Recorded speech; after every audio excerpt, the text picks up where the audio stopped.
Hi everyone, big boss 18 में अविनाश और चुन की बहुत भयंकर लड़ाई हुई है जो कि आप लोगों ने आज के एपिसोड में देख ही लिया होगा।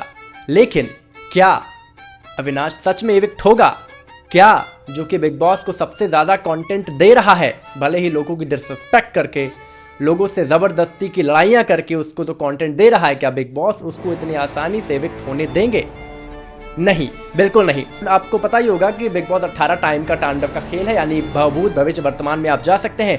तो अविनाश को शायद यही मौका दिया जाएगा कि आप घर वालों का फैसला जो है बदल सकते हैं अपने भूत में जाके, यानी अगर आप चाहें तो आप पीछे जाके कुछ चीजें बदल के आप इविक्शन से बच सकते हैं। ये खेल सामने आपको देखने को मिल सकता है, जहां तक 100% चांसेस है कि अविनाश इविक्ट नहीं होगा, क्योंकि वो एक स्ट्रॉन्ग कंटेंडर है बिग बॉस 18 कॉन्टेस्टेंट्स की लिस्ट में। दूसरी सबसे बड़ी बात जो होती है वो ये है कि अविनाश ने चुम के ऊपर चार्ज किया एक वर्ड कहने पर, जो वर्ड था साला कहने पर वो चार्ज हुआ। मुझे लगता है कि ये आम भाषा है और बट ट्रिगर हो सकता है, सबका अपना ट्रिगर पॉइंट है। साला उसने कहा, ट्रिगर हो गया। पर अविनाश की गलती है कि वो अपने से बड़ों की इज्जत नहीं करता है। मतलब चाहे वो शिल्पा जी हो, चाहे वो माइंड रीडर हो, मतलब किसी की भी रेस्पेक्ट नहीं करता है। वो अपनी बात, अभी आपने देखा कि घर में राशन आया, मुझे मेरा राशन चाहिए। वैसे हर बार मुझे मेरा नहीं कर सकते, आपको 18 लोगों के साथ घर में सर्वाइव करना है। और तीसरा जो पॉइंट मैंने नोट किया है वो है कि चाहत पांडे को अब बाहर, खासकर जो बाहर के लोग हैं, उसको विक्टिमाइज कर रहे हैं, यानी कि लोग उसको विक्टिम समझ रहे हैं, उनके ऊपर अत्याचार हो रहा है। और वो बहुत ज़्यादा भोली है, सॉफ्ट टारगेट है मुस्कान की तरह, वो कुछ बोलती नहीं है ज़्यादा, इसलिए लोग उनको सपोर्ट कर रहे हैं कि ये क्या हो रहा है बिग बॉस के घर में इस तरह से। खासकर वो इतनी भोली लड़की है, इतनी प्यारी लड़की है, चाहत के साथ ऐसा क्यों हो रहा है? ये बात जो है सोशल मीडिया पर हो रही है और मुझे भी ऐसा लगता है। खासकर ये जो माइंडसेट लोगों का बन गया है अचानक से, वो बना क्यों है? आप सबको पता होगा, अविनाश, माफ कीजिएगा, विवियन जो है वो लगातार चाहत को जानबूझकर प्रोक करता है, जानबूझकर प्रवोक करता है और ऐसी बातें बोलता है जो शायद खराब लगती है। सीधे टीवी पे बोल देना कि मैं सबको बाथरूम दूंगा लेकिन चाहत को नहीं जाने दूंगा। तो ये तो भाई सबको पता है ना कि तुम ऐसा क्यों कर रहे हो। उस बेचारी ने तुम्हारा कुछ बिगाड़ा नहीं, तुम्हारा उससे कुछ पंगा है नहीं, तुम जबरदस्ती का उसको लेकर बैठे हो। क्यों?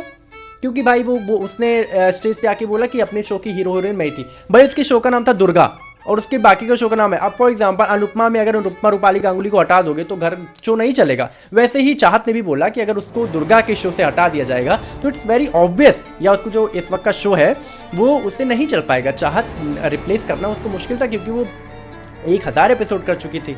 इस चीज़ को खास कर ये बाहर की बातें हैं, लेकिन ऐसा होता है खासकर बॉलीवुड में, जहाँ हीरो मेन होता है। वैसे ही टेलीविजन में आप सबने देखा होगा कि जो एक्ट्रेस होती है वो ज़्यादा मेन होती है। चाहे आप साथ निभाना साथिया ले लो, उसकी कोकिलाबेन मोदी ले लो, स्ट्रॉन्ग एक रोल निभाती हुई नजर आई। ऐसी चीज़ें जो है वो हो रही हैं और इस वक्त जो है खासकर ऑडियंस वो चाहत के प्रति बहुत ज़्यादा इमोशनल है कि चाहत के साथ बहुत गलत हो रहा है, बहुत ज़्यादा गलत हो रहा है। साथ ही ये भी देखा जा रहा है कि एलिस और आयशा जो है वो अविनाश को लेकर एक अलग ही परसेप्शन बना के घूम रही है। अच्छा है, समझ जाएगा। भाई वो नहीं समझ रहा है, वो समझ ही नहीं रहा है। तुम उसको कितना भी समझा लो, समझने का नाम ही नहीं ले रहा है। और आज नौबत ये आ गई कि उसका एविक्शन होने वाला है और इस वजह से जो ऑडियंस है वो एलिस और आयशा को भी जो है वो नेगेटिव वे में ले रहा है कि ये इसकी दोस्त है। क्योंकि क्या होता है ना कि संगत का असर होता है, जिसकी संगत में आप रहोगे उतने गलत दिखोगे।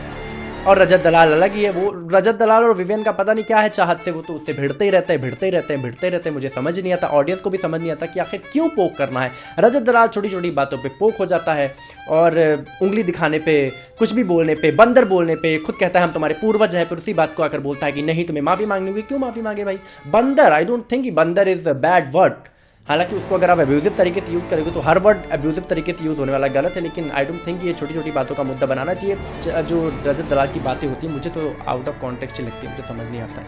हालांकि चाहत जो है वो विक्टिम हो रही हैं और विक्टिम बन रही हैं, ऑडियंस का प्यार उनको मिलने वाला है। और मुस्कान बहुत भोली हैं, सबको पता है, वो जैसी थी वैसी हैं। जेल दोनों को तो नहीं होगी, लेकिन अविनाश घर से एविक्ट हो जाएगा। आपको क्या लगता है कि अविनाश का एविक्शन सही है या गलत? हमें कॉमेंट सेक्शन में ज़रूर बताएं। और आप मेरा वीडियो रोज़ देखिए, आपको डीपली रिसर्च करके, डीप तरीके से मैं आपको एनालाइज करके बताऊंगा कि आखिर बिग बॉस के घर में असलियत में चल क्या रहा है। फिलहाल के लिए इतना ही। Bye bye, take care.